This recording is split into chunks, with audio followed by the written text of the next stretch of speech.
আমাদের গ্রামের এক ব্যক্তি প্রকাশ্যে শিরক করতেন এবং শিরক প্রচার করতেন। তিনি কিছুদিন আগে মারা গেছেন। তার জানাজা পড়া নিয়ে সবার মধ্যে প্রশ্ন উঠেছে, শিরকারী ব্যক্তির জানাজা পড়ার বিধান কি?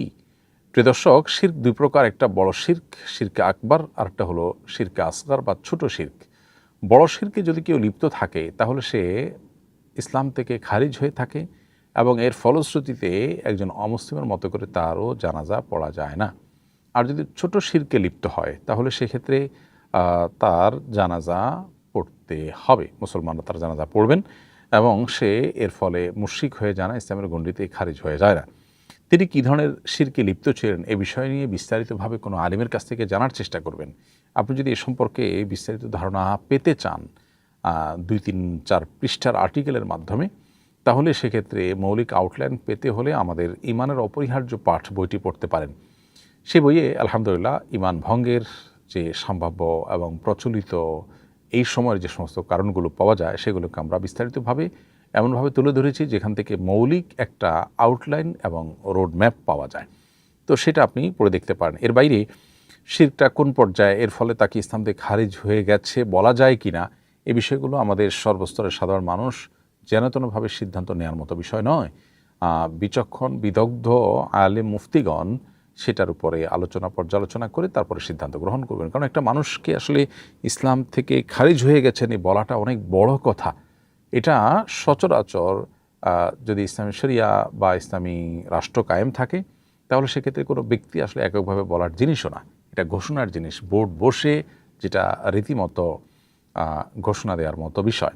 কিন্তু দুর্ভাগ্যজনক বিষয় হলো আজকাল আমরা জানাতনভাবে ঠুনকো কারণে একজন আরেকজনকে কাফের বলে দিচ্ছি। সহিহ বুখারীতে হাদিস আসছে, নবী সাল্লাল্লাহু আলাইহি ওয়াসাল্লাম বলেছেন, যদি কোনো ব্যক্তি কোনো ব্যক্তিকে কাফের বলে অথচ সে কাফের নয়, তাহলে যে বলেছে ফাকাত বা আবি হাদুমা, তাহলে দুজনের একজন কাফের হবেই, অর্থাৎ একজনের দিকে এটা বর্তাবে। বিষয়টা খুবই ভয়ঙ্কর ব্যাপার। তো এই জন্য ব্যাপারে আমাদের সতর্ক থাকা দরকার। আমাদের মসজিদের ভবন 6 তলা ফাউন্ডেশন করে নির্মাণ করা হয়েছে। মসজিদের জন্য 1 তলাই যথেষ্ট। ওপরতলায় এতিমখানা করতে পারবো কি না এবং সেখানে যাকাতের টাকা ব্যয় করা যাবে কি না? উত্তর হলো, প্রিয় দর্শক, মসজিদের ভবন 6 তলা নির্মাণ করেছেন, মসজিদের জন্য যে টাকা এসেছে 1 তলা যদি যথেষ্ট হয়, এখানে যদি কোনোভাবে টাকা না লাগে, প্রয়োজন এটা অন্য মসজিদে লাগাতে পারেন, কিন্তু এটা এতিমখানা বা অন্য কোনো জায়গায় আপনি লাগাতে পারবেন না। কারণ নসল ওয়াকিফে কানাসির সারা, দাতা যে জন্য কোনো কিছু দিয়েছেন সেই খাতেই সেটা ব্যয় করতে হবে। দাতার নির্ধারণটা শরীয়ত প্রণেতার নির্ধারণের মতোই হয়। ফলে তিনি মসজিদের জন্য দিয়ে থাকলে সেটা নির্ধারিত আপনি মসজিদেই করতে হবে। মসজিদের উপর থেকে নিচ পর্যন্ত পুরোটাই মসজিদ হিসাবে বহাল রাখলে সেটা ঠিক আছে। মসজিদের মধ্যে আপনি মাদ্রাসার কার্যক্রম যদি চালাতে চান, মসজিদের আদব ইত্যাদি বজায় রেখে যেটা করতে পারেন, যেরকম সাহাবায়ে কেরাম মসজিদে তালিম করতেন সেরকম তালিম হতে পারে, কিন্তু মসজিদই হতে হবে ওই টাকা দিয়ে। এর বাইরে মসজিদের টাকা অন্য কোনো ভবন নির্মাণে বা অন্য কোনো ভালো কাজে ব্যয় করতে পারবেন না। আমি একজন নারী, আমার নিজস্ব কোনো উল্লেখযোগ্য সম্পদ নেই, তবে আমার স্বামীর কাছে আমাদের দুজনের হজের ব্যয় বহনের মতো পর্যাপ্ত অর্থ আছে। এই অবস্থায় আমার উপর কি হজ ফরজ হয়? মহিলার উপর আসলে কখন হজ ফরজ হয়? প্রিয় বোন, আপনার প্রশ্ন উত্তরে বলতে চাই যে স্বামীর যত টাকাই থাকুক না কেন, তার টাকায় তার হজ ফরজ হবে, আপনার হজ ফরজ হবে না। আপনার হজ ফরজ হবে যখন আপনি সম্পদের মালিক হবেন। আপনি স্বামীর কাছ থেকে প্রাপ্ত মহর কিংবা বাবার বাড়ির সম্পদ কিংবা অন্য কোনোভাবে নিজের উপার্জিত সম্পদ ইত্যাদি আপনার কাছে যদি জমে এবং সেটা যদি এমন হয় যে যেটা দিয়ে আপনি হজ করে আসতে পারেন এবং সাথে একজন মাহরামকে নিয়ে যেয়ে আসতে পারেন, অর্থাৎ দুজন হজের টাকা যদি আপনার কাছে থাকে তাহলে আপনার উপর হজ ফরজ হয়। আর সেটা যদি না হয় তাহলে আপনার উপর হজ ফরজ হয় না। স্বামীর যত টাকাই থাকুক না কেন তাতে আপনার উপর হজ ফরজ হবে না। হ্যাঁ, স্বামী যদি তার টাকায় আপনার হজ করায় দেন বা আপনাকে হজ করার জন্য নিয়ে যান তার সাথে, তাহলে সেক্ষেত্রে আপনার ফরজ হজ আদায় হয়ে যাবে, আলাদা করে আপনারা হজ না করলেও চলবে। এরপরে প্রশ্ন হলো, বড় ভাইয়ের একটি কিডনি অকেজো হয়ে গেছে, অন্যটিও সমস্যাযুক্ত। আমি পরিপূর্ণ সুস্থ আলহামদুলিল্লাহ। আমি চাচ্ছি তাকে একটি কিডনি দান করতে, শরীয়তে এর বিধান জানতে চাই। প্রিয় দর্শক, মানুষের অঙ্গ দান করা জায়েজ আছে কিনা এ ব্যাপারে ওলামাদের মধ্যে একাধিক মত আছে। অনেক ওলামা একরাম সেটিকে না জায়েজ বলেন, অনেকে জায়েজ বলেন। জায়েজ হওয়ার মতটি অধিকতর শক্তিশালী নানা কারণে। আরব ওলামা একরাম জায়েজ বলেন এবং উপমহাদেশের ওলামা একরামেরও অনেকেই জায়েজ বলেন।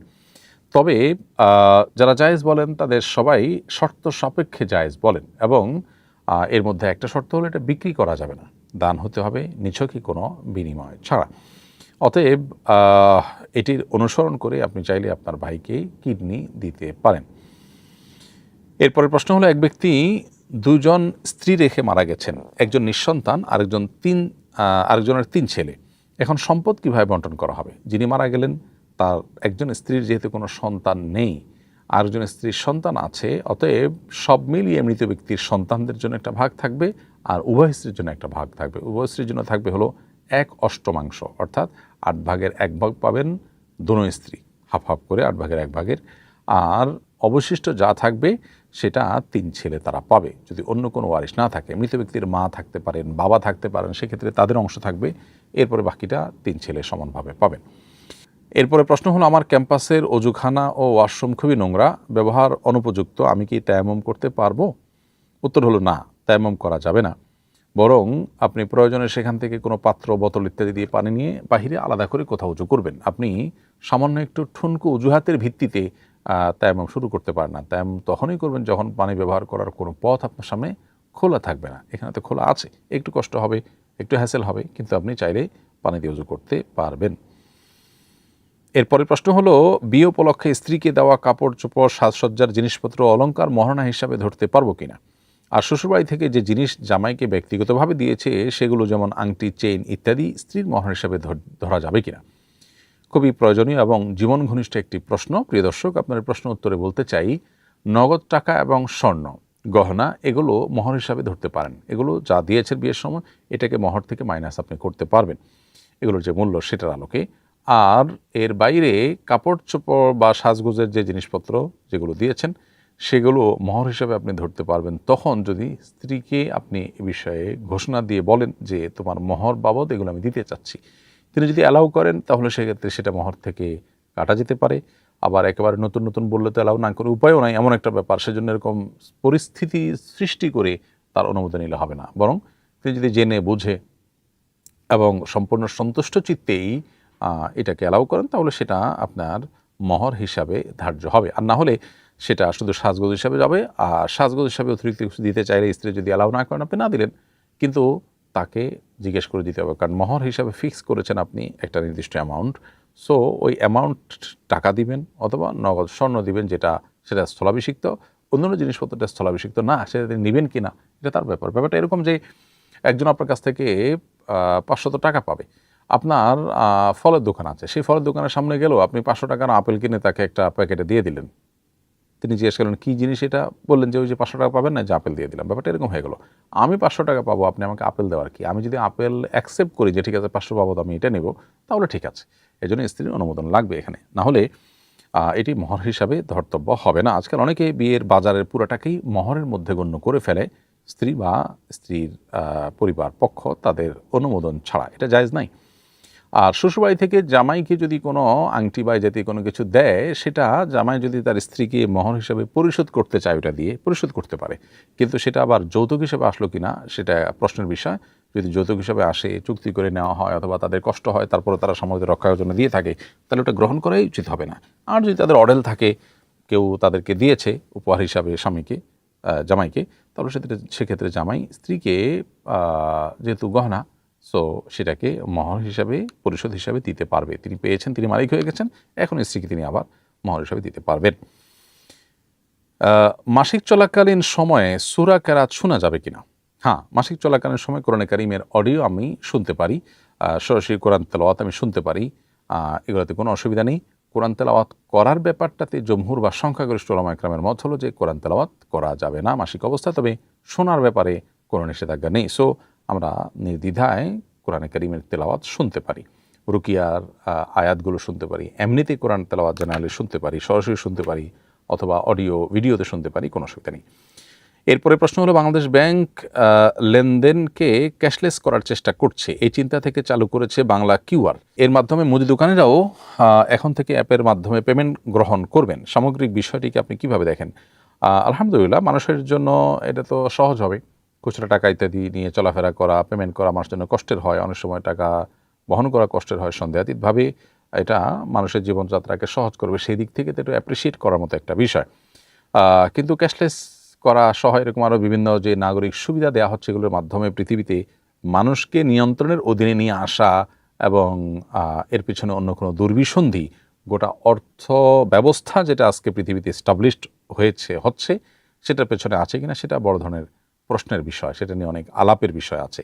বাট খোলা চোখে এটা তো সন্দেহাতীতভাবে নাগরিকদের একটা সুবিধা হবে এবং জীবনযাত্রা কিছুটা সহজ হবে।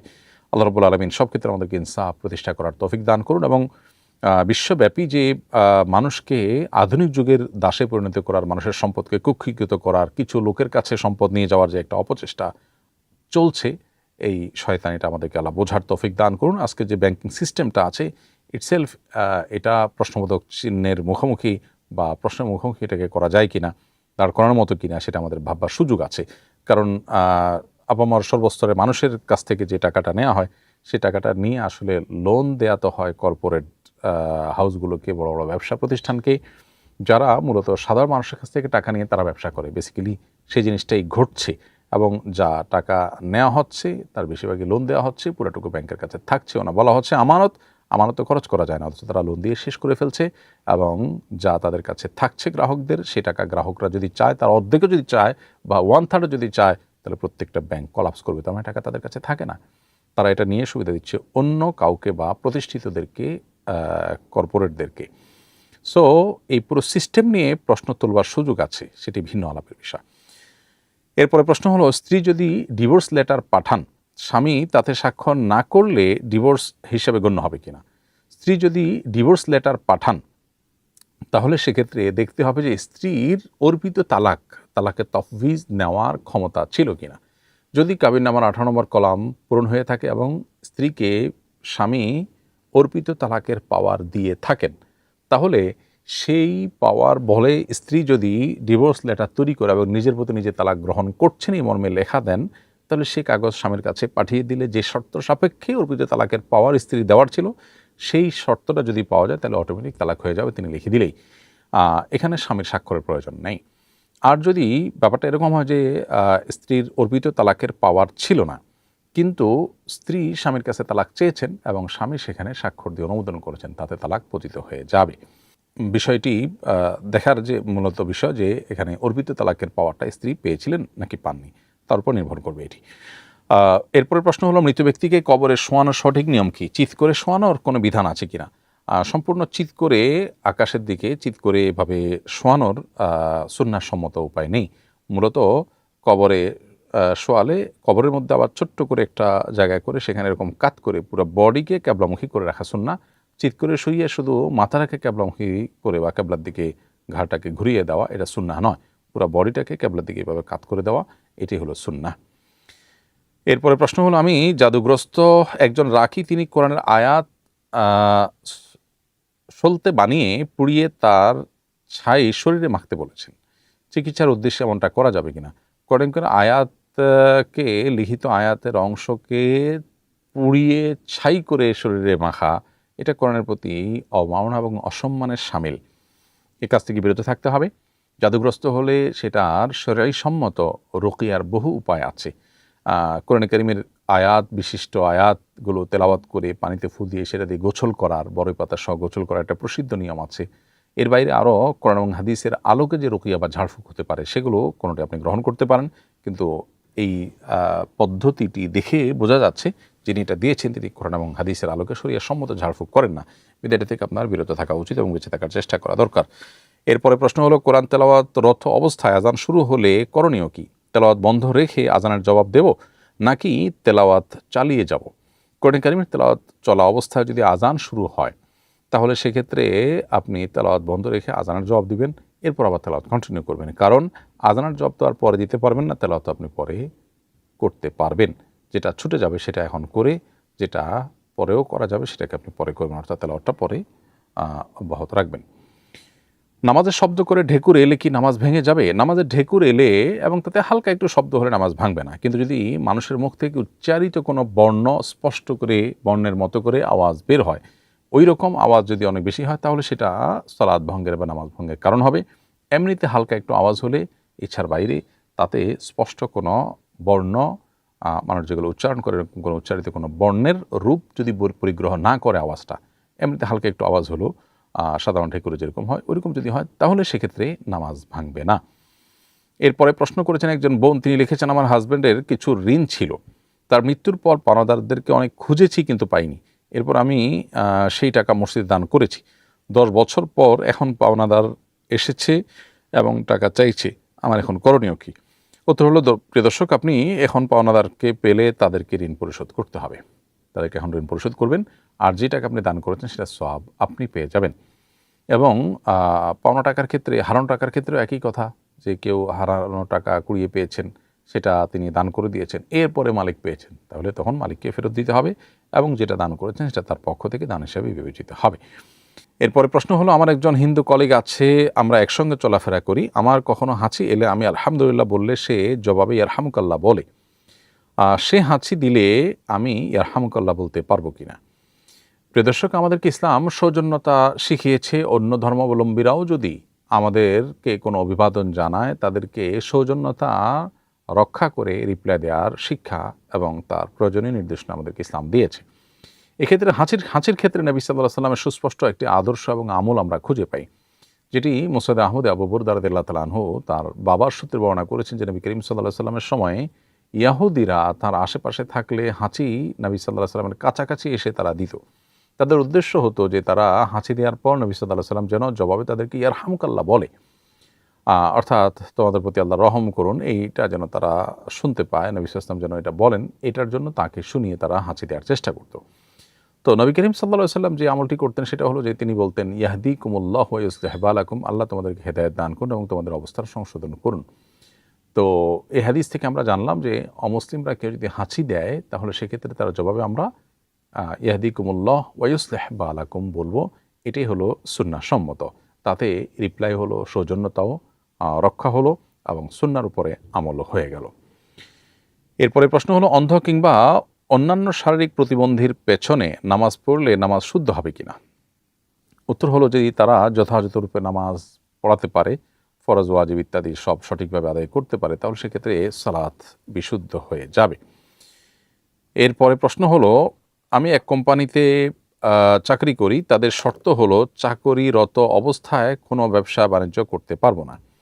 আমি যদি কোনো ব্যবসায় ইনভেস্ট করি কিংবা আমার স্ত্রী ব্যবসা পরিচালনা করেন আর আমি খোঁজখবর রাখি, এতে কি তাদের চুক্তি লঙ্ঘিত হবে? আপনি যে কোম্পানিতে চাকরি করেন সেখানে যেহেতু ব্যবসা বাণিজ্য করার অনুমোদন নেই, নিষেধাজ্ঞা আছে যে চাকরি চলাকালীন ব্যবসা করতে পারবেন না, এটা কোম্পানির শর্ত হিসাবে আপনি মেনে নিয়ে চাকরি করেছেন, মানে হলে শর্তটা আপনি মানতে বাধ্য। আল মুসলিমুন আলা শুরুতিহিম, ইমানদাররা কোনো শর্ত মেনে নিয়ে কাজ করলে সে শর্ত তাদেরকে রক্ষা করতে হয়, যদি সেই লিগাল কোনো শর্ত সেটা যদি না হয়। তো এখানে আপনার সে শর্ত মেনে চলতে হবে। আর যদি আপনার স্ত্রী ব্যবসা পরিচালনা করেন, আপনি সেখানে ব্যবসা না চালান, তাহলে সেক্ষেত্রে কোম্পানির নিয়মের ব্যত্যয় না হলে সেটা করতে পারেন।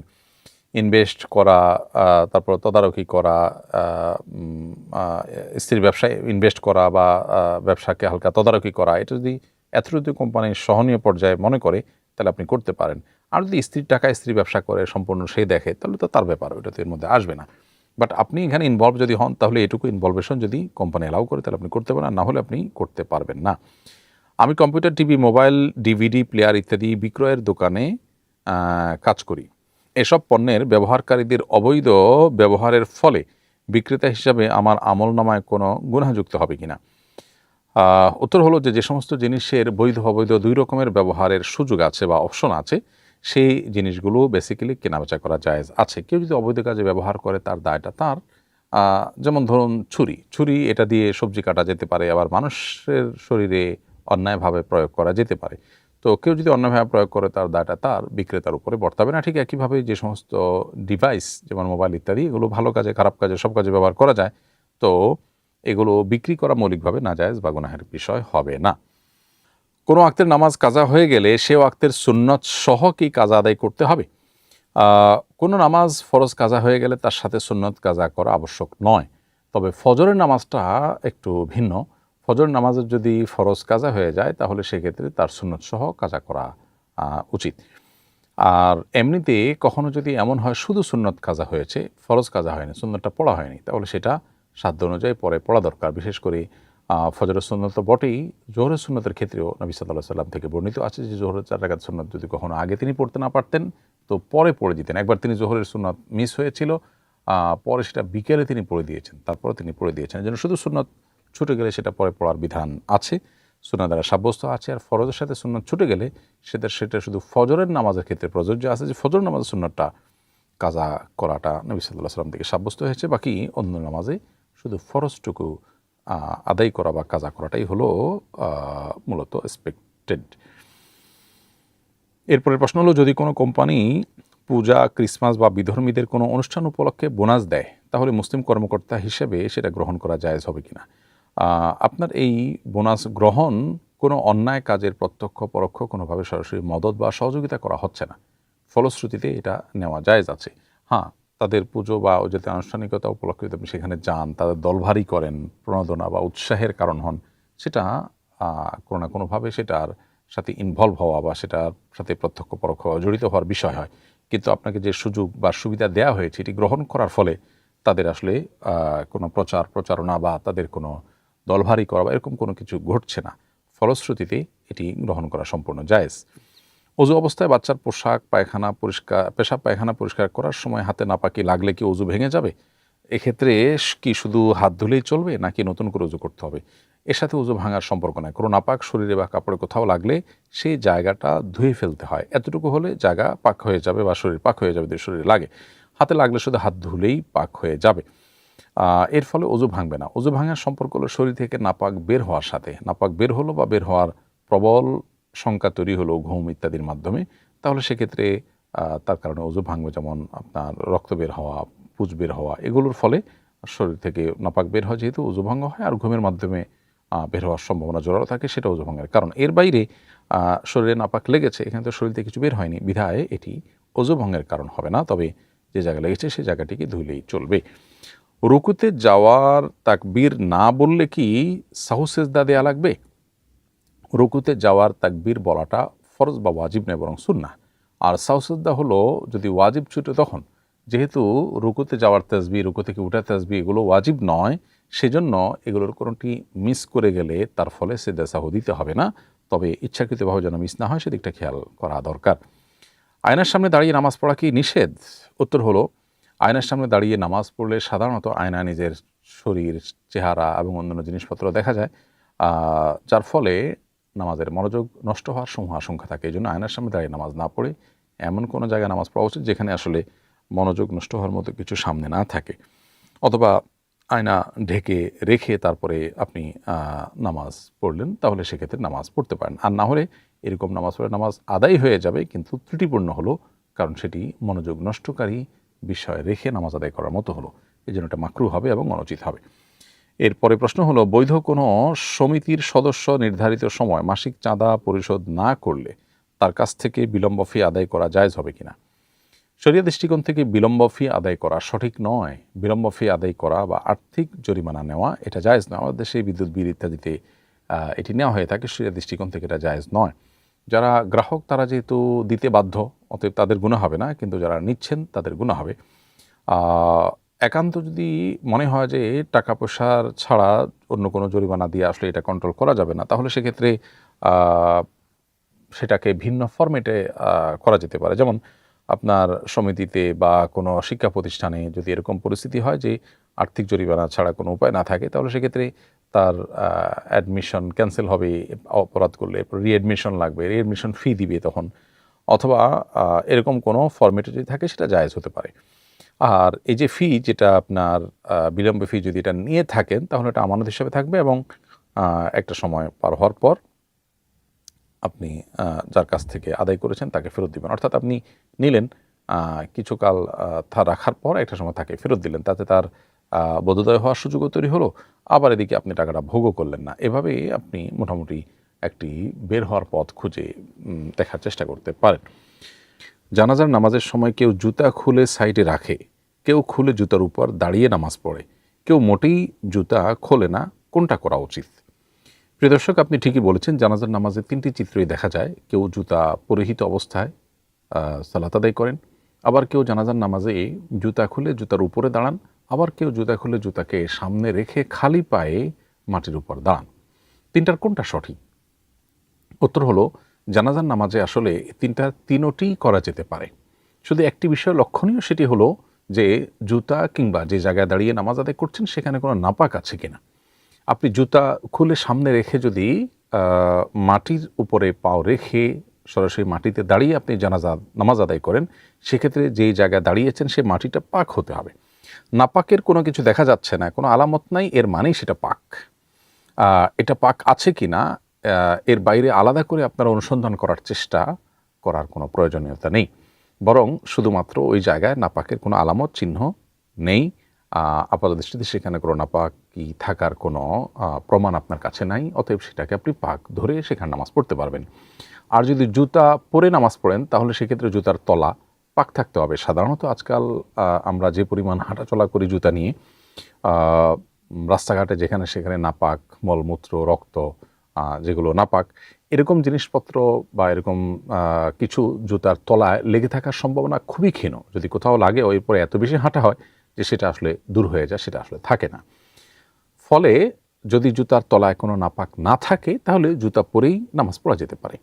আর জুতা খুলে যদি জুতার উপরে দাঁড়ান সেক্ষেত্রে একই কথা, যে জুতার নিচে পাক থাকতে হবে, যদি থাকে নামাজ পড়তে পারেন। তাহলে খোলাসা কথা হলো জানাজায় আপনি জুতা পরে নামাজ পড়তে পারেন, জুতা খুলে সামনে রেখে বা পেছনে রেখে সাইডে রেখে আপনি মাটিতে দাঁড়িয়ে নামাজ পড়তে পারেন, অথবা জুতা খুলে জুতার উপরে দাঁড়িয়ে নামাজ পড়তে পারেন। ব্যাপারটা এরকম না যে জানাজার জন্য জুতা খুলে আলাদা করে দাঁড়াতে হবে, এমন কোনো বাধ্যবাধকতা নেই। আমার এক বন্ধু মোবাইলে খারাপ সঙ্গীতের পাল্লায় পড়ে গিয়েছিল।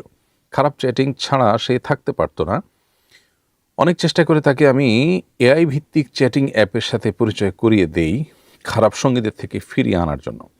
এখন সে এআইয়ের সঙ্গে অশ্লীল ও রোমান্টিক চ্যাট করে আনন্দ পায়। আমার কাজটা কি ঠিক হলো কিনা?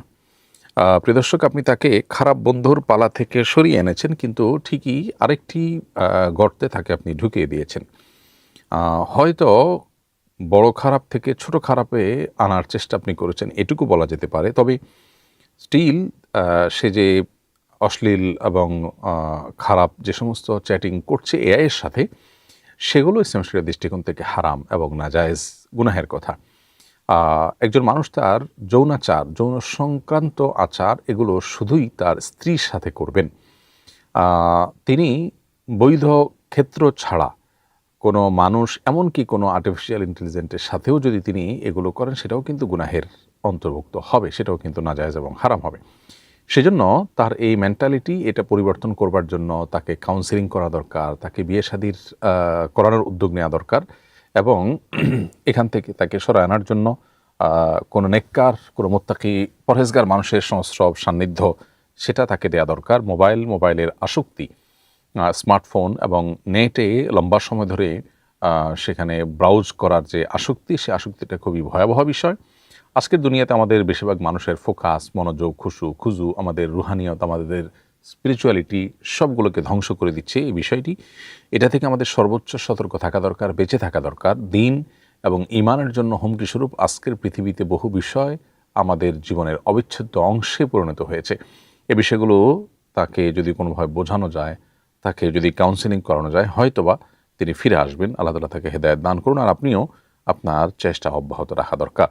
কোনো মহিলা কি তার স্বামীর সন্তুষ্টির জন্য হাত বা পায়ের পশম শেভ করতে পারবে কিনা? স্বামীকে খুশি করার জন্য হাত বা পায়ে যদি অতিরিক্ত পশম থাকে, মেয়েদের সাধারণত যেটা থাকে না, তো সেটা আপনি রিমুভ করতে পারবেন। এটা করে আপনি পরিষ্কার করতে পারবেন, কারণ মেয়েদের সাধারণত এগুলো থাকে না। দাজ্জাল পৃথিবীতে কবে আসবে?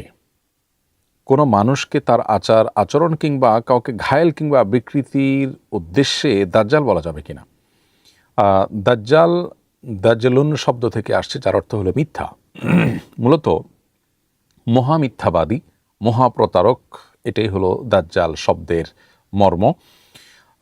পৃথিবীতে দাজ্জাল যে আগমন করবে, যে মর্মে হাদিসে সতর্কীকরণ করা হয়েছে, এবং যত নবী রাসূল পৃথিবীতে এসেছেন সবাই যার যার উম্মতকে দাজ্জালের আগমন সম্পর্কে সতর্ক করে গেছেন। অর্থাৎ দাজ্জাল এক মহাফিতনা হয়ে আসবে।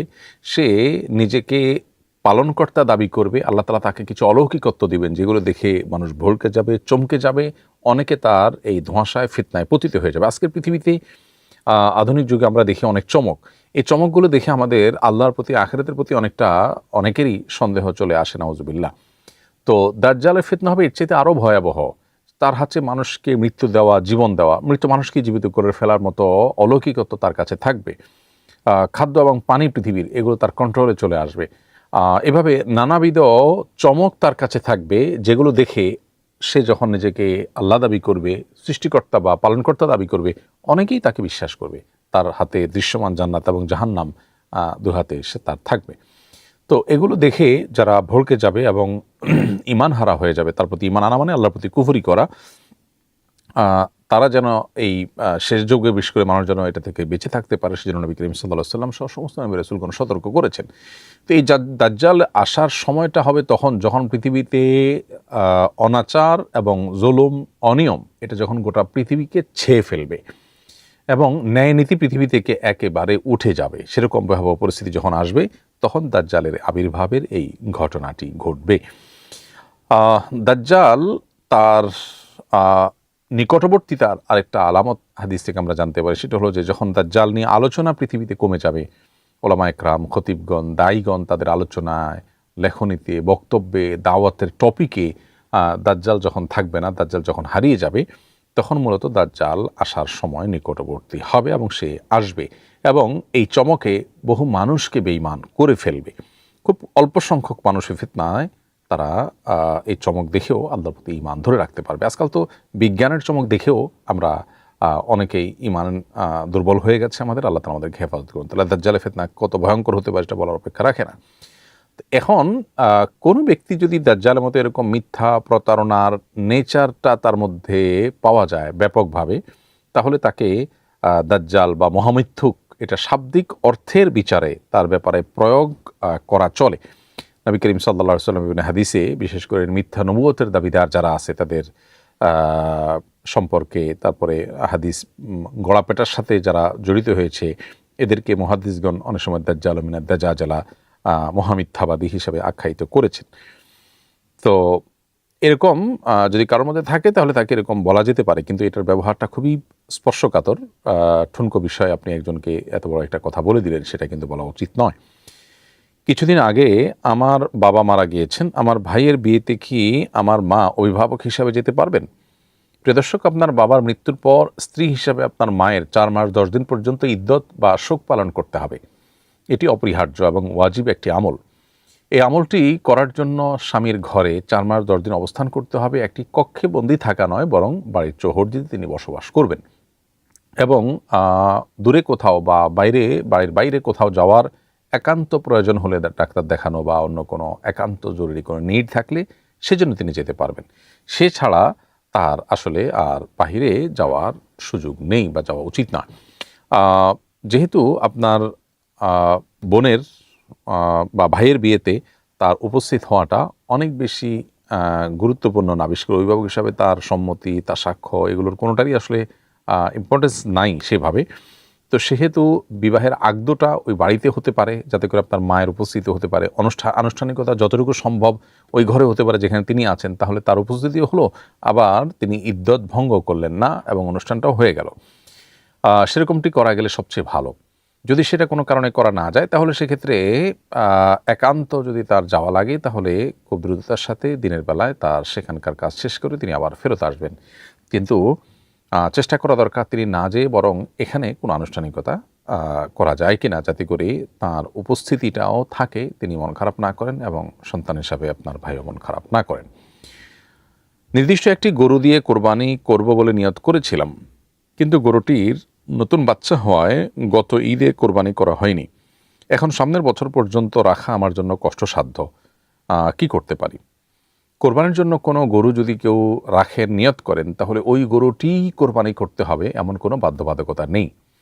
সে গরুর নতুন বাচ্চা হয়েছে এবং সেটা কোরবানি করা যায়নি, তার জায়গায় আপনি অন্য কোনো গরু কোরবানি করলেন, সেটা কিন্তু যথেষ্ট। যদি মানত হয়ে থাকে যে এই গরুটাই আমি কোরবানি করব, এরপর আমি মানত করলাম, তাহলে সেক্ষেত্রে সেটাই আপনাকে কোরবানি করতে হবে। মানত যদি আপনি না করেন, তাহলে সেক্ষেত্রে যে গরু কোরবানি করার নিয়ত করেছেন এটাই আপনাকে করতে হবে, এমন কোনো বাধ্যবাধকতা নেই। অন্য গরু কোরবানি করার মধ্য দিয়ে আপনার কোরবানি করার যে নিয়ত সেটা আদায় হয়ে যাবে। মানত যদি আপনি করে থাকেন তাহলে এই গরুই কোরবানি করতে হবে। কোরবানির সময় চলে গিয়ে থাকলে পরবর্তী কোরবানির পর্যন্ত অপেক্ষা করবেন, তারপরে এই গরু কোরবানি করবেন। আমাদের বাসার ফ্লোর টাইলস করা, অনেক সময় ঘরে বাচ্চারা তার উপর পেশাব করে দেয়, এক্ষেত্রে তা পবিত্র করার পদ্ধতি কী? টাইলস তো মসৃণ, পানি শুষে না, সুতরাং তা কি পানি দিয়ে ধুতে হবে নাকি কাপড় দিয়ে মোছায় যথেষ্ট হবে? ফ্লোর বা এমন কোনো কিছু যেটা আসলে ধুয়ে নিংড়ানো সম্ভব না বা স্থানান্তরযোগ্য না, পিলার হতে পারে, ওয়াল হতে পারে, ফ্লোর হতে পারে, বড় কোনো খাট হতে পারে, এরকম যে সমস্ত জিনিসগুলো খুব সহজে ধোয়া যায় না অথবা চিবানোর মতো না, স্থানান্তরযোগ্য না, এরকম কোনো কিছু যদি নাপাক হয়, বিশেষ করে ফ্লোরের ক্ষেত্রে স্পেসিফিকলি আমরা বলতে পারি নবী আলাইহিসসালামের নির্দেশনা হলো সেখানে পানি ঢেলে দেওয়া, অর্থাৎ পানি দিয়ে ধুয়ে ফেলা। আপনি 3 বার পানি দিয়ে সেটাকে ধুয়ে ফেললেন, ধুয়ে পানিগুলো সরে ফেললেন, মুছে ফেললেন, তুলে ফেললেন, তাতে ইনশাআল্লাহ সেটা পাক হয়ে যাবে, নাপাকের কোনো আলামত না থাকলেই চলবে। আর কোনো ভেজা কাপড় দিয়ে মুছে বারবার মুছে সেখানে নাপাকের গন্ধ, আলামত, চিহ্ন তুলে ফেললেন, দূর করে ফেললেন, এতটুকু যদি করতে পারেন তাতেও কিন্তু সেটি পাক হয়ে যাবে।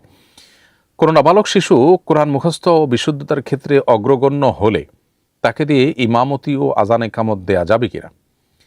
নাবালক শিশু তার কোরআন হিফজ আছে, শুদ্ধ আছে, তেলাওয়াত ভালো আছে, এরকম শিশু যদি নামাজের টাইমিংটা বুঝে, সেন্সটা থাকে মোটামুটি, যেটা সাধারণত আজকাল 5, 6, 7 বছর বয়সে হয়ে যায়, 7, 8 বছর বয়স হলে তো পুরাদমই হয়ে যায়। তো এরকম বাচ্চা যে ভালো মন্দ এবং আপন পর, এবাদত আর এবাদত, গায়ের এবাদত, এর মধ্যে পার্থক্য পরখ করা বুঝে বা একেবারে সাধারণ যে সেন্স, এটা যদি কারোর মধ্যে গ্রো করে, তাহলে সেক্ষেত্রে সেই বাচ্চা তার নামাজ এর আজান সে দিতে পারে, অর্থাৎ তাকে দিয়ে আজান দেওয়াতে পারেন, একামত দেওয়াতে পারেন।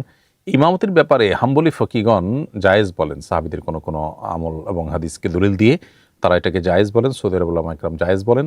তবে হানাফি উলামা ইকরাম তথা আমাদের উলামা ইকরাম, উলামায়ে আহনাফ, তারা নাবালক বাচ্চার ইমামতি এটার অনুমোদন তারা করেন না। ফলে আজানটা আপনি নির্দ্বিধায় দিতে পারেন, তবে নামাজের ইমামতির ব্যাপারটা হানাফি ফিকহ অনুযায়ী নাবালেগ বাচ্চা সে বালেগ পুরুষদের ইমামতি করতে পারে না, সে নাবালেগদের ইমামতি করতে পারে এবং অন্যদের ইমামতি করতে পারে, তবে বালেগ পুরুষদের ইমামতি সে করতে পারে না। দিন ও দাওয়াতি কাজ যারা করেন, আগে দাওয়াতি কাজ নাকি আগে নিজেকে সম্পূর্ণ দিনে আনা উচিত? সম্প্রতি দেখা যায় যারা দাওয়াতি কাজ করেন তাদের বিভিন্ন অনৈতিক কাজ সামনে আসে, এক্ষেত্রে দায়ীদের উদ্দেশ্যে আপনি কি বলবেন? সন্দেহাতীতভাবে একজন মানুষ দাওয়াতি কাজ করবেন, একই সাথে নিজেকে সংশোধনও করবেন, কিন্তু যখনই তিনি দাওয়াতি কাজ করবেন, তিনি যেহেতু নবী রাসূলদের রিপ্রেজেন্ট করছেন বা নবী রাসূলদের দায়িত্বটা উম্মত হিসাবে তাদের কাজটা তিনি করতে যাচ্ছেন, অতএব তিনি নিজেকে সমাজে অত্যন্ত আদর্শবান মানুষ হিসেবে প্রতিষ্ঠিত করবার চেষ্টা করা উচিত, যাতে তার দাওয়াতটা অনেক বেশি ইফেক্টিভ হয়। দাওয়াত দেওয়ার উদ্দেশ্য তো মানুষের হেদায়েত, তো হেদায়েতের জন্য যিনি দাওয়াত দিচ্ছেন তার নিজের দাওয়াতের উপর নিজে আমল করা দরকার, আদর্শবান মানুষ হওয়া দরকার। আমার দাওয়াত যদি আমাকেই প্রভাবিত না করে, আমাকেই পরিবর্তন না করে, তাহলে মানুষকে পরিবর্তনের আশা আমি কীভাবে করতে পারি? সেজন্য নিজেদেরকে সংশোধনের ব্যাপারে বিশেষভাবে আমাদের মনোযোগ দেওয়া উচিত। তাছাড়া মুখে কথার দাওয়াতের চাইতে মানুষের কাজের দাওয়াতটা অনেক বেশি গুরুত্বপূর্ণ এবং ইম্পর্টেন্ট। সেজন্য আমরা মানুষকে যখন দাওয়াত দিব, তার আগে নিজে সেটাকে আমল করার চেষ্টা করব। এবং যদিও আমল করা ছাড়া দাওয়াত দেওয়া নিষেধ নয়, কিন্তু আমল করে দাওয়াত দিলে সেটা ইফেক্টিভ হয়, দাওয়াটা অর্থবহ হয়, সেজন্য সেই দিকে আমাদের বিশেষভাবে মনোযোগ দেওয়া উচিত। এবং আজকাল দুর্ভাগ্যজনক একটি বিষয় যে আমরা অনেকে অনেক কথা নিজেরা বলি, কিন্তু নিজেরা সেটার উপর আমল করি না। এটা আল্লাহর কাছে এবং বান্দার কাছে, উভয়ের কাছে আমাদেরকে জবাবদিহিতার বা প্রশ্নের মুখোমুখি করে দেয়। সেজন্য চেষ্টা করা উচিত দাওয়াতি কাজ করব আমরা, কিন্তু তার পাশাপাশি নিজেকে একজন মডেল আদর্শ মানুষ হিসেবে উপস্থাপন করব। আমাদের আচরণটা, আমাদের আমলটা, এটা হবে সবচেয়ে বড় দাওয়াত, সবচেয়ে প্রভাবশালী দাওয়াত। সেজন্য সেদিকটা আমাদের খেয়াল রাখা দরকার। দাওয়াতি কাজ করতে গিয়ে আমরা যদি কোনো অন্যায় করি, কোনো অনাচারে লিপ্ত হই, তাহলে দাওয়াহ বা দায়ীগণ কলঙ্কিত হবেন, তাদের গায়ে কলঙ্ক লাগবে। এটা অনেক বড় একটা অপরাধের ব্যাপার, অনেক বড় একটা দায়ের ব্যাপার। আমি কোনো কাজ করলাম, তার দায়টা পুরো জনগোষ্ঠীর উপরে লাগলো, কালিমাটা সবার গায়ে লাগলো, সবার প্রতি মানুষ সন্দেহ পোষণ করা শুরু করলো। এটা কত বড় দায়ের ব্যাপার সেটা বলার অপেক্ষা রাখে না। তো এই জন্য দাওয়াতের কাজ করতে গেলে তখন দায়িত্বশীলতার পরিমাণ অনেক বেশি বেড়ে যায়। আল্লাহ আমাদেরকে সেটা উপলব্ধি করার তৌফিক দান করুন। এরপরে প্রশ্ন হলো, নাপাকির ক্ষমাযোগ্য পরিমাণ কতটুকু? খুবই গুরুত্বপূর্ণ একটি প্রশ্ন। আমরা জানি যে আমাদের নামাজের জন্য শরীর, কাপড় এবং নামাজের জায়গা পাক এবং পবিত্র থাকতে হয়। এই পবিত্রতাটা নষ্ট হয় যে সমস্ত অপবিত্র জিনিস লাগার ফলে। সেগুলোর পরিমাণ এবং সেগুলোর ধরনের উপর ভিত্তি করে কখনো কখনো সেটা সহনীয় পর্যায়ে থাকে বা ক্ষমার আওতায় থাকে। কোন ধরনের নাপাক কতটুকু লাগলে সেটা ক্ষমার আওতায় থাকবে বা সহনীয় বলা হবে, এটা হলো মূল প্রশ্ন। এই প্রশ্ন উত্তরে যাওয়ার আগে মৌলিকভাবে বলে রাখি, নাপাক সাধারণত দুই প্রকার। একটা হলো নাজাসাতে গালিজা বা শক্ত কঠিন পর্যায়ের নাপাক, আর হলো নাজাসাতে খফিফা বা তুলনামূলকভাবে হালকা নাপাক। নাজাসাতে গালিজা এবং খফিফা দুইটার সংজ্ঞা হলো, নাজাসাতে গালিজা হলো মানুষের মলমূত্র, প্রবাহমান রক্ত, বীর্য, মাদক এবং হাঁস মুরগি ইত্যাদির পায়খানা, বিষ্ঠা। এর বাইরে নাজাসাতে খাফিফা বা তুলনামূলক হালকা নাপাক বলতে বোঝানো হয় যে সমস্ত পশুর গোশত খাওয়া হালাল সেগুলোর পেশাব, এবং যে সমস্ত পাখির গোশত খাওয়া হারাম সেগুলোর বিষ্ঠা ইত্যাদি। নাজাসাতে গালিজা বা শক্ত নাপাক যেটা, সেটা যদি এত কম পরিমাণে লাগে যেটা থেকে আসলে বেঁচে থাকা সম্ভব নয়। যেমন পেশাব যখন মানুষ করে বা কোনো প্রাণী করে, তখন পেশাবের যে ছিটা, শুয়ের আগায় যতটুকু পানি থাকে ঠিক ততটুকু পরিমাণ ছোট ছোট যে ছিটা আসে, সেগুলো থেকে বেঁচে থাকা আসলে মানুষের জন্য কষ্টসাধ্য। তো এই জন্য সেটা নাপাক। যদি এরকম ছিটা লাগে তাহলে সেক্ষেত্রে মানুষের শরীর বা কাপড় নাপাক হয়েছে বলা হবে না। আর যদি একত্রে কোথাও কোনো নাজাস্তে গালিজা বা শক্ত নাপাক লাগে, তাহলে সেটা জায়গার পরিব্যাপ্তি হিসাব করতে গেলে 1 দিরহাম, যেটা আজকালকার যুগে আমরা 1 টাকার কয়েন বা এই জাতীয় যে আপনার কয়েনের যে সাইজ আছে, যেটা আমাদের হাতের কোষ করলে তার ঠিক মাঝামাঝি যেটুকু জায়গা যায়, এইটুকু জায়গা, অর্থাৎ একটা দেড়হামের যে পরিমাণ, ওই পরিমাণ যদি হয় বা তার চেয়ে কম যদি হয় তাহলে সেটা সহনীয়। আর এর বেশি যদি হয় তাহলে সেটা ওই অংশটা নাপাক হয়েছে এবং সেটাকে ধুইতে হবে, নাপাকে দূর করতে হবে, এটি বলে ধর্তব্য হবে। আর যদি নাপাকটা শক্ত হয়, এভাবে আপনার পুরো জায়গাকে আপনার পরিব্যাপ্ত করেছে এমন না, বরং শক্ত নাপাক, তাহলে সেক্ষেত্রে অর্থাৎ আপনার তরল না, এরকম যদি হয় তাহলে সেক্ষেত্রে সেটা 4.37 গ্রাম পর্যন্ত হলে সেটা ক্ষমার যোগ্য। তো অনুমান করে মোটামুটি আমরা দেখব যে এর মধ্যে পড়েছে কিনা।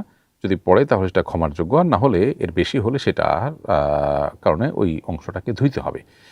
আর নাজাসতে খাফি বা হালকা নাপাকের ক্ষেত্রে যে কোনো অঙ্গে লাগলে সে অঙ্গের 1/4 ভেতরে থাকলে সেটা আপনার ক্ষমার যোগ্য, এবং এর বেশি যদি লাগে তাহলে সেই জায়গাটা পুরাটা, অর্থাৎ যে জায়গা নাপাক লেগেছে সেই জায়গাটুকু পুরাটুকু ধুইতে হবে। আর সর্বক্ষেত্রে যদি এই ক্ষমার যোগ্য যতটুকু, অর্থাৎ সহনীয় যতটুকু নাপাক, এর আওতায় থাকার পরও যদি সেটা ধুয়ে ফেলা হয় সেটা অনেক ভালো। কারণ আল্লাহ তাআলা কোরআনে বলেছেন, ইন্নাল্লাহা ইউহিব্বুত তাওয়াবিন ওয়া ইউহিব্বুল মুতাতাহহিরিন। আল্লাহ তাআলা তওবাকারীদেরকে ভালোবাসেন এবং যারা উত্তম রূপে পবিত্রতা অর্জন করে তাদেরকে আল্লাহ রাব্বুল আলামিন ভালোবাসেন। তো এই জন্য আমাদের উচিত হলো অল্প হলেও নাপাক থেকে যথাসম্ভব বেঁচে থাকার চেষ্টা করা। বিশেষ করে পেশাব থেকে বেঁচে থাকার ব্যাপারে হাদিসে বেশিরভাগ গুরুত্ব আরোপ করা হয়েছে। কবর আযাব বেশিরভাগই হয়ে থাকে চগলখড়ি এবং পেশাব থেকে ভালো করে পবিত্রতা অর্জন না করার ফলে। এই জন্য বিষয়টিতে আমাদের একটু ভালোভাবে মনোযোগ দেওয়া দরকার। এরপরে যে প্রশ্নটি আমি দেখতে পাচ্ছি সেটা হলো যে, প্রত্যেক মানুষকে তো কবরের 3টি প্রশ্ন করা হবে বলে জানি। নবী রাসূল সাল্লাল্লাহু আলাইহি সাল্লাম এবং জান্নাতের সার্টিফিকেট প্রাপ্ত সাহাবীদেরকেও কি এই 3টি প্রশ্ন করা হবে? বিশুদ্ধ মত অনুসারে নবীরা জিজ্ঞাসাবাদের মুখোমুখি হবেন না। আর সাহাবা ইকরাম যারা আশারে মুবাশশারা, যারা জান্নাতের সুসংবাদ প্রাপ্ত, সেই সাহাবীরাও কবরে সোয়াল জবাবের মুখোমুখি, প্রশ্নোত্তরের মুখোমুখি হবেন। এবং আল্লাহ নেককার বান্দাদেরকে আল্লাহ রাব্বুল আলামিন কবরের বা বারজাখী জীবনের প্রশ্নোত্তর তাদের জন্য আল্লাহ তাআলা সহজতর করে দিবেন। এটা বিভিন্ন আমলের কারণে আমরাও হাসিল করতে পারি, অর্জন করতে পারি। যেমন সূরা মুলক রাতের বেলা তেলাওয়াত করলে কবরের ফিতনা থেকে আল্লাহ তাআলা হেফাজত করেন। এরকম নবী সাল্লাল্লাহু আলাইহি ওয়াসাল্লাম দোয়া শিখিয়েছেন। আমরা নামাজের শেষ বৈঠকে যেটি পড়তে পারি, আল্লাহুম্মা ইন্নী আউযু বিকা মিন আযাবিন নার ওয়া আযাবিল কবর ওয়া আউযু বিকা মিন ফিতনাতিল মাহইয়া ওয়াল মামাত ওয়া আউযু বিকা মিন শাররি ফিতনাতিল মাসিহিদ দাজ্জাল। এই দোয়ায় আমরা আল্লাহর কাছ থেকে কবরের ফিতনা থেকে, কবরের আযাব থেকে পানাহ চাই। অতএব এই দোয়ার মাধ্যমেও আমরা আল্লাহর রাব্বুল আলামিনের কাছে পানাহ চেয়ে নিতে পারি। এরপরে প্রশ্ন হলো, আপনাকে আমি ব্যক্তিগতভাবে খুবই পছন্দ করি। আমি একটি খোলামেলা প্রশ্ন করতে চাই। যদি প্রশ্নটি আপনার নজরে পড়ে অনুগ্রহ করে উত্তর দিবেন আশা করি। প্রশ্নটি হলো, আপনার কোনো রাজনৈতিক সংশ্লিষ্টতা আসলে আছে কিনা?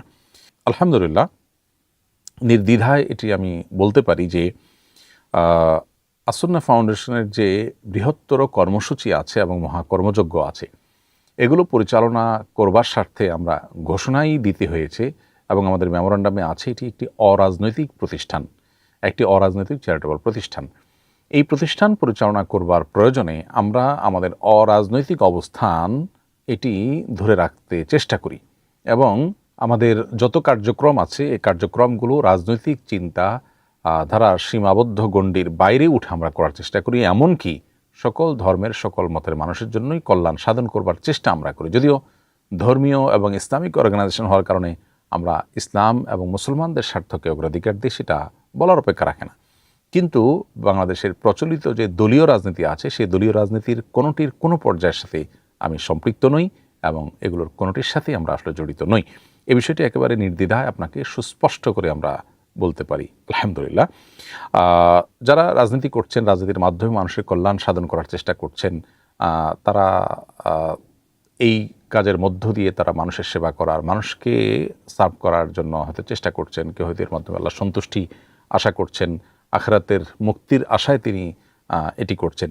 প্রত্যেকটা মানুষ যার যার দৃষ্টিভঙ্গির আলোকে কাজ করছে। আমরা আমাদের ক্ষুদ্র পরিসরে যে কাজগুলো করছি, এই কাজগুলো এবং রাজনীতি দুইটি একসাথে চালানো সম্ভব নয়। আমরা বেছেই নিয়েছি যে আমরা মানুষের সেবামূলক কার্যক্রম, দাওয়ামূলক কার্যক্রম এর মাধ্যমে মানুষকে আমরা সেবা দিব এবং সেটার জন্য আমাদের রাজনৈতিক পরিচয় তো বটেই, এমনকি কোনো কোনো ক্ষেত্রে ধর্মীয় পরিচয়কেও আমরা মাথায় না রেখে অন্য ধর্মাবলম্বী হলে তাদের উপকার করার, কল্যাণ সাধন করবার চেষ্টা আমরা করি। তো এই জায়গা থেকে আমি আশা করি যে বিষয়টি আপনার কাছে পরিষ্কার হয়ে গেছে। আমরা অহেতুক আমাদের নিজের মনের মাধুরী মিশিয়ে বিভিন্ন মানুষ বিভিন্ন রকমের অ্যাজাম্পশন করি, বিভিন্ন রকমের ধারণা আমরা করে বসে থাকি, যেটা আসলে অনুচিত। আপনার প্রসঙ্গে আমি বিষয়টি স্পষ্ট করার চেষ্টা করলাম। এরপরে প্রশ্ন হলো, আমার বাসায় কিছু দেশি বিড়াল থাকে, এগুলো ঘর নোংরা করে, এগুলো লোকালয়ে ছেড়ে দেওয়া যাবে কিনা? যদি কোনো বিড়াল বা এ জাতীয় কোনো প্রাণী যেটি আপনার বাসায় থাকে এবং আপনার উপদ্রবের কারণ হয়, কষ্টের কারণ হয়, তাহলে সেটাকে অনেক দূরে আপনি রেখে দিয়ে আসতে পারেন, যাতে করে তার উপদ্রব থেকে আপনি রক্ষা পেতে পারেন। এরপর সে যদি অন্য কারোর বাসায় গিয়ে উঠে বা অন্য কারোর উপদ্রবের কারণ হয়, তো এর জন্য আপনি দায়ী থাকবেন না। তবে আপনি অন্য কারোর ঘরে বা তার ঘরে ঢোকার মতো জায়গা রেখে আসলেন বা ঘরে ঢুকাই দিয়ে আসলেন, এটা করলে আপনার অবশ্যই গুনাহগার হবেন, কারণ আপনি অন্যের কষ্টের কারণ হলেন। আর এমনিতেই সাধারণ কোনো জায়গায় রেখে আসেন যেখান থেকে সে তার মতো করে কোনো জায়গায় গিয়ে উঠলো, তো সেটার জন্য আপনি আল্লাহর কাছে দায়ী থাকবেন না এবং সেখানে থাকার ফলে যদি সে অনিরাপদ হয়ে পড়ে তার ফলে আপনি গুনাহগার হবেন না। কারণ হলো আপনি তার উপদ্রব থেকে রক্ষা পাওয়ার অধিকার আপনার আছে। সেটা করতে গিয়ে তাকে নিশ্চিত কষ্ট বা তার প্রতি জুলুম হতে পারে সে পর্যায়ের কোনো কিছু আপনি না করে শুধুমাত্র দূরে কোথাও তাকে রেখে আসলেন, এটুকু কাজ আপনি অবশ্যই করতে পারেন। এটুকু যদি অনুমোদিত না হয় তাহলে মানুষের জীবন ব্যাহত হবে এবং মানুষের জীবনযাপনটা কষ্টসাধ্য হবে। এরপরে প্রশ্ন হলো, আমার একটা মুরগির খামার আছে, স্বাভাবিকভাবে প্রতিদিন কিছু মুরগি মারা যায়। আমার এক পরিচিত ব্যক্তি মাগুর মাছ চাষ করেন, তিনি মাছের খাদ্য হিসেবে এসব মৃত মুরগি আমার কাছ থেকে কিনে নেন। মৃত মুরগি বিক্রি করা জায়েজ আছে কিনা? উত্তর হলো, যে বিষয়ের বৈধভাবে ব্যবহার করা সম্ভব সেটার ক্রয় বিক্রয় জায়েজ। মুরগি মারা যাওয়ার পর যদি মারা যায় জবে ছাড়া, তাহলে সেই মৃত মুরগি খাওয়া মানুষের জন্য, মুসলমানের জন্য হালাল নয়, কিন্তু সেটা পশু পাখির খাদ্য হিসাবে তারা খেতে পারে, তাদের জন্য তার হালাল হারামের বিধান প্রযোজ্য নয়। তো যেহেতু এটাকে বৈধভাবে ব্যবহার করার সুযোগ আছে, অতএব এটার কেনা বেচারও সুযোগ আছে, বিধায় আপনি এটা বিক্রি করতে পারবেন। যদি আপনার এমন হতো যে এটার ব্যবহারটাও বৈধ ক্ষেত্রে না, বরং অবৈধভাবে ব্যবহার করতে হবে, বৈধ ব্যবহার করার কোনো স্কোপ নাই, যেমন ধরুন মাদক, এটা যেই কিনবে সে পান করবে, এটা বৈধ ব্যবহার করার স্কোপই নেই, তাহলে সেটা বিক্রি করাও না জায়েজ, হারাম। কিন্তু মৃত মুরগি বা মৃত পশু সেটা যদি অন্য কোনো পশুর খাবার হিসাবে বা অন্য কোনো কাজে ব্যবহার করা যায়, যেটাকে শরিয়া দৃষ্টিকোণ থেকে বৈধ বলা যায়, তাহলে সেক্ষেত্রে সেটার কেনা বেচা উভয়টাই বৈধ, বিধায় আপনার ফার্মের মৃত মুরগি আপনি বিক্রি করতে পারেন এবং আপনার বন্ধু মাছের খামারের জন্য সেটা কিনতেও পারবেন এবং সেটি নাজায়েজ হবে না। একজন লিখেছেন, উপযুক্ত ব্যক্তিকে যাকাতের টাকা পৌঁছানোর পর একজন আমাকে কিছু টাকা দিয়েছেন। উপযুক্ত ব্যক্তিকে পাঠানোর সময় একটি ডিজিট ভুল হওয়ায় টাকাটা অন্য কারো কাছে চলে গিয়েছে, তাকে ফোন করে পাওয়া যাচ্ছে না, এখন আমার করণীয় কি? প্রিয় দর্শক, কেউ যদি আপনাকে জাকাতের টাকা দেয় গরিব দুঃখীকে পৌঁছাবার জন্য, তাহলে আপনি জাকাত দাতার পক্ষ থেকে প্রতিনিধি হয়ে গেলেন। আর প্রতিনিধি হওয়ার পর এটি আপনার উপর আমানত হয়ে গেল। আপনি বলছেন যে ডিজিট ভুল করে আরেকজনের কাছে পাঠিয়েছেন, তার মানে এটা আপনার ভুল হয়েছে, আপনার গাফিলতি ছিল, ত্রুটিটা আপনার ছিল। ফলশ্রুতিতে এই জাকাতের টাকাটা আপনার গার্ড থেকে, পকেট থেকে আদায় করতে হবে, অথবা যিনি আপনাকে দায়িত্ব দিয়েছেন তাকে জানিয়ে এটা আদায়ের ব্যবস্থা, তার কাছে মাপ চেয়ে নিয়ে তিনি যদি আদায় করে দেন তো সেক্ষেত্রে তার জাকাত আদায় হবে, অন্যথায় জাকাতটা অনাদায় থেকে যাবে। যেহেতু ডিজিট ভুল হওয়াটা আপনার সতর্কতা এবং আপনার ভুল, এই জন্য এটার দায়টা আপনাকে নিতে হবে। আর যদি আপনি গরিবের প্রতিনিধি হতেন, অর্থাৎ গরিব ব্যক্তিটি আপনাকে দায়িত্ব দিয়েছে জাকাত গ্রহণ করার তার তরফ থেকে, তাহলে সেক্ষেত্রে আপনার এই অসতর্কতার জন্য গরিব ব্যক্তিকে আপনি টাকা দেওয়া লাগতো। অর্থাৎ ব্যাপারটা এরকম যে আপনি যার প্রতিনিধি তার কাছে আপনি দায়ী থাকবেন এবং দায় আপনাকে নিতে হবে, যেহেতু ভুলটা আপনি করেছেন। জানাজার নামাজের সময় কেউ জুতা খুলে সাইডে রাখে, কেউ খুলে জুতার উপর দাঁড়িয়ে নামাজ পড়ে, কেউ মোটেই জুতা খোলে না। কোনটা করা উচিত? প্রিয় দর্শক, আপনি ঠিকই বলেছেন, জানাজার নামাজে তিনটি চিত্রই দেখা যায়। কেউ জুতা পরিহিত অবস্থায় সালাত আদায় করেন, আবার কেউ জানাজার নামাজে জুতা খুলে জুতার উপরে দাঁড়ান, আবার কেউ জুতা খুলে জুতাকে সামনে রেখে খালি পায়ে মাটির উপর দাঁড়ান। তিনটার কোনটা সঠিক? উত্তর হলো, জানাজার নামাজে আসলে তিনোটি করা যেতে পারে। শুধু একটি বিষয় লক্ষণীয়, সেটি হলো যে জুতা কিংবা যে জায়গায় দাঁড়িয়ে নামাজ আদায় করছেন সেখানে কোনো নাপাক আছে কিনা। আপনি জুতা খুলে সামনে রেখে যদি মাটির উপরে পাও রেখে সরাসরি মাটিতে দাঁড়িয়ে আপনি নামাজ আদায় করেন, সেক্ষেত্রে যেই জায়গায় দাঁড়িয়েছেন সে মাটিটা পাক হতে হবে। নাপাকের কোনো কিছু দেখা যাচ্ছে না, কোনো আলামত নাই, এর মানেই সেটা পাক। এটা পাক আছে কি না এর বাইরে আলাদা করে আপনারা অনুসন্ধান করার চেষ্টা করার কোনো প্রয়োজনীয়তা নেই, বরং শুধুমাত্র ওই জায়গায় নাপাকের কোনো আলামত চিহ্ন নেই, আপাতদৃষ্টিতে সেখানে কোনো নাপাকি থাকার কোনো প্রমাণ আপনার কাছে নাই, অতএব সেটাকে আপনি পাক ধরে সেখানে নামাজ পড়তে পারবেন। আর যদি জুতা পরে নামাজ পড়েন তাহলে সেক্ষেত্রে জুতার তলা পাক থাকতে হবে। সাধারণত আজকাল আমরা যে পরিমাণ হাঁটাচলা করি জুতা নিয়ে, রাস্তাঘাটে যেখানে সেখানে নাপাক মলমূত্র, রক্ত, যেগুলো নাপাক, এরকম জিনিসপত্র বা এরকম কিছু জুতার তলায় লেগে থাকার সম্ভাবনা খুবই ক্ষীণ। যদি কোথাও লাগে ওই পরে এত বেশি হাঁটা হয় যে সেটা আসলে দূর হয়ে যায়, সেটা আসলে থাকে না। ফলে যদি জুতার তলায় কোনো নাপাক না থাকে তাহলে জুতা পরেই নামাজ পড়া যেতে পারে। আর জুতা খুলে যদি জুতার উপরে দাঁড়ান সেক্ষেত্রে একই কথা, যে জুতার নিচে পাক থাকতে হবে, যদি থাকে নামাজ পড়তে পারেন। তাহলে খোলাসা কথা হলো, জানাজায় আপনি জুতা পরে নামাজ পড়তে পারেন, জুতা খুলে সামনে রেখে বা পেছনে রেখে সাইডে রেখে আপনি মাটিতে দাঁড়িয়ে নামাজ পড়তে পারেন, অথবা জুতা খুলে জুতার উপরে দাঁড়িয়ে নামাজ পড়তে পারেন। ব্যাপারটা এরকম না যে জানাজার জন্য জুতা খুলে আলাদা করে দাঁড়াতে হবে, এমন কোনো বাধ্যবাধকতা নেই। আমার এক বন্ধু মোবাইলে খারাপ সঙ্গীতের পাল্লায় পড়ে গিয়েছিল। খারাপ চ্যাটিং ছাড়া সে থাকতে পারতো না। অনেক চেষ্টা করে তাকে আমি এআই ভিত্তিক চ্যাটিং অ্যাপের সাথে পরিচয় করিয়ে দেই খারাপ সঙ্গীদের থেকে ফিরিয়ে আনার জন্য। এখন সে এআইয়ের সঙ্গে অশ্লীল ও রোমান্টিক চ্যাট করে আনন্দ পায়। আমার কাজটা কি ঠিক হলো কি না? প্রিয় দর্শক, আপনি তাকে খারাপ বন্ধুর পালা থেকে সরিয়ে এনেছেন, কিন্তু ঠিকই আরেকটি গর্তে তাকে আপনি ঢুকিয়ে দিয়েছেন। হয়তো বড় খারাপ থেকে ছোট খারাপে আনার চেষ্টা আপনি করেছেন, এটুকু বলা যেতে পারে। তবে স্টিল সে যে অশ্লীল এবং খারাপ যে সমস্ত চ্যাটিং করছে এআইয়ের সাথে, সেগুলো ইসলাম শরীয়তের দৃষ্টিকোণ থেকে হারাম এবং নাজায়েজ গুনাহের কথা। একজন মানুষ তার যৌনাচার, যৌন সংক্রান্ত আচার এগুলো শুধুই তার স্ত্রীর সাথে করবেন। তিনি বৈধ ক্ষেত্র ছাড়া কোনো মানুষ, এমনকি কোনো আর্টিফিশিয়াল ইন্টেলিজেন্সের সাথেও যদি তিনি এগুলো করেন সেটাও কিন্তু গুনাহের অন্তর্ভুক্ত হবে, সেটাও কিন্তু নাজায়েজ এবং হারাম হবে। সেজন্য তার এই মেন্টালিটি, এটা পরিবর্তন করবার জন্য তাকে কাউন্সেলিং করা দরকার, তাকে বিয়ে শাদির করানোর উদ্যোগ নেওয়া দরকার, এবং এখান থেকে তাকে সরায় আনার জন্য কোনো নেককার, কোনো মুত্তাকি পরহেজগার মানুষের সংস্রব, সান্নিধ্য, সেটা তাকে দেয়া দরকার। মোবাইলের আসক্তি, স্মার্টফোন এবং নেটে লম্বা সময় ধরে সেখানে ব্রাউজ করার যে আসক্তি, সে আসক্তিটা খুবই ভয়াবহ বিষয়। আজকের দুনিয়াতে আমাদের বেশিরভাগ মানুষের ফোকাস, মনোযোগ, খুজু, আমাদের রুহানিয়ত, আমাদের স্পিরিচুয়ালিটি সবগুলোকে ধ্বংস করে দিচ্ছে এই বিষয়টি। এটা থেকে আমাদের সর্বোচ্চ সতর্ক থাকা দরকার, বেঁচে থাকা দরকার। দিন এবং ঈমানের জন্য হুমকি স্বরূপ আজকের পৃথিবীতে বহু বিষয় আমাদের জীবনের অবিচ্ছেদ্য অংশে পরিণত হয়েছে। এ বিষয়গুলো তাকে যদি কোনোভাবে বোঝানো যায়, তাকে যদি কাউন্সেলিং করানো যায়, হয়তোবা তিনি ফিরে আসবেন। আল্লাহ তাআলা তাকে হেদায়েত দান করুন। আর আপনিও আপনার চেষ্টা অব্যাহত রাখা দরকার। কোনো মহিলা কি তার স্বামীর সন্তুষ্টির জন্য হাত বা পায়ের পশম শেভ করতে পারবে কিনা? স্বামীকে খুশি করার জন্য হাত বা পায়ে যদি অতিরিক্ত পশম থাকে, মেয়েদের সাধারণত যেটা থাকে না, তো সেটা আপনি রিমুভ করতে পারবেন। এটা করে আপনি পরিষ্কার করতে পারবেন, কারণ মেয়েদের সাধারণত এগুলো থাকে না। দাজ্জাল পৃথিবীতে কবে আসবে?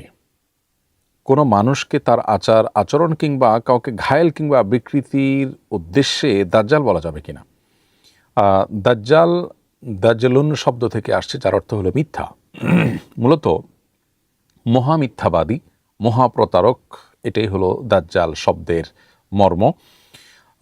পৃথিবীতে দাজ্জাল যে আগমন করবে, যে মর্মে হাদিসে সতর্কীকরণ করা হয়েছে, এবং যত নবী রাসূল পৃথিবীতে এসেছেন সবাই যার যার উম্মতকে দাজ্জালের আগমন সম্পর্কে সতর্ক করে গেছেন। অর্থাৎ দাজ্জাল এক মহাফিতনা হয়ে আসবে। সে নিজেকে পালনকর্তা দাবি করবে। আল্লাহ তাআলা তাকে কিছু অলৌকিকত্ব দিবেন, যেগুলো দেখে মানুষ ভড়কে যাবে, চমকে যাবে। অনেকে তার এই ধোঁয়াশায় ফিতনায় পতিত হয়ে যাবে। আজকের পৃথিবীতে আধুনিক যুগে আমরা দেখি অনেক চমক। এই চমকগুলো দেখে আমাদের আল্লাহর প্রতি, আখিরাতের প্রতি অনেকেরই সন্দেহ চলে আসে, নাউজুবিল্লাহ। তো দাজ্জালের ফিতনা হবে এর চাইতে আরও ভয়াবহ। তার হাতে মানুষকে মৃত্যু দেওয়া, জীবন দেওয়া, মৃত মানুষকে জীবিত করে ফেলার মতো অলৌকিকত্ব তার কাছে থাকবে। খাদ্য এবং পানি পৃথিবীর, এগুলো তার কন্ট্রোলে চলে আসবে। এভাবে নানাবিধ চমক তার কাছে থাকবে, যেগুলো দেখে সে যখন নিজেকে আল্লাহ দাবি করবে, সৃষ্টিকর্তা বা পালনকর্তা দাবি করবে, অনেকেই তাকে বিশ্বাস করবে। তার হাতে দৃশ্যমান জান্নাত এবং জাহান্নাম দু হাতে সে তার থাকবে। তো এগুলো দেখে যারা ভড়কে যাবে এবং ঈমান হারা হয়ে যাবে, তার প্রতি ঈমান আনা মানে আল্লাহর প্রতি কুফরি করা, তারা যেন এই শেষ যুগে, বিশেষ করে মানুষ যেন এটা থেকে বেঁচে থাকতে পারে, সেজন্য নবী করিম সাল্লাল্লাহু আলাইহি ওয়াসাল্লাম সহ সমস্ত নবী রাসূলগণ সতর্ক করেছেন। তো এই দাজ্জাল আসার সময়টা হবে তখন, যখন পৃথিবীতে অনাচার এবং জুলুম, অনিয়ম, এটা যখন গোটা পৃথিবীকে ছেয়ে ফেলবে এবং ন্যায় নীতি পৃথিবী থেকে একেবারে উঠে যাবে। সেরকম ভয়াবহ পরিস্থিতি যখন আসবে, তখন দাজ্জালের আবির্ভাবের এই ঘটনাটি ঘটবে।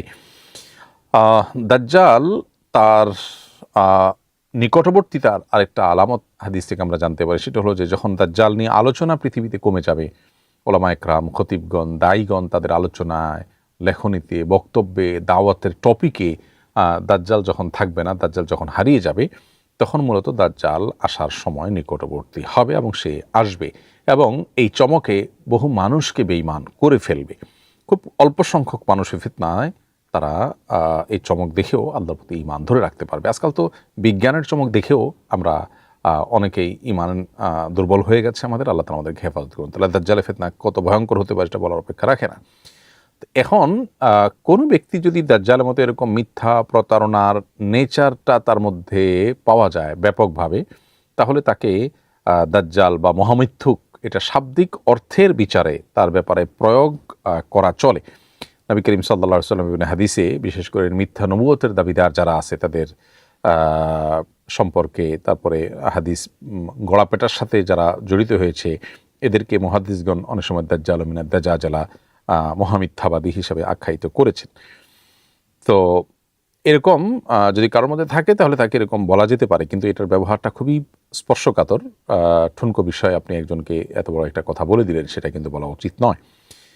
কিছুদিন আগে আমার বাবা মারা গিয়েছেন, আমার ভাইয়ের বিয়েতে কি আমার মা অভিভাবক হিসাবে যেতে পারবেন? প্রিয় দর্শক, আপনার বাবার মৃত্যুর পর স্ত্রী হিসাবে আপনার মায়ের 4 মাস 10 দিন পর্যন্ত ইদ্যত বা শোক পালন করতে হবে। এটি অপরিহার্য এবং ওয়াজিব একটি আমল।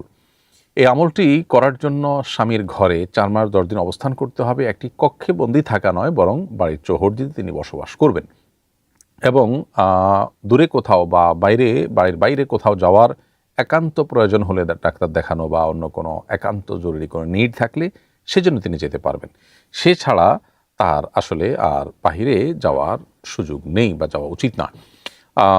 যেহেতু আপনার বোনের বা ভাইয়ের বিয়েতে তার উপস্থিত হওয়াটা অনেক বেশি গুরুত্বপূর্ণ না, বিশেষ করে অভিভাবক হিসাবে তার সম্মতি, তার সাক্ষ্য, এগুলোর কোনোটারই আসলে ইম্পর্টেন্স নাই সেভাবে।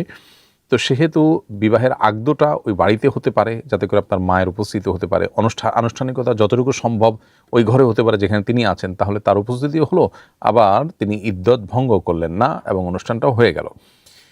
সেরকমটি করা গেলে সবচেয়ে ভালো। যদি সেটা কোনো কারণে করা না যায়, তাহলে সেক্ষেত্রে একান্ত যদি তার যাওয়া লাগে, তাহলে খুব দ্রুততার সাথে দিনের বেলায় তার সেখানকার কাজ শেষ করে তিনি আবার ফেরত আসবেন। কিন্তু চেষ্টা করা দরকার তিনি না যেয়ে বরং এখানে কোনো আনুষ্ঠানিকতা করা যায় কিনা, যাতে করে তার উপস্থিতিটাও থাকে, তিনি মন খারাপ না করেন এবং সন্তান হিসাবে আপনার ভাইও মন খারাপ না করেন।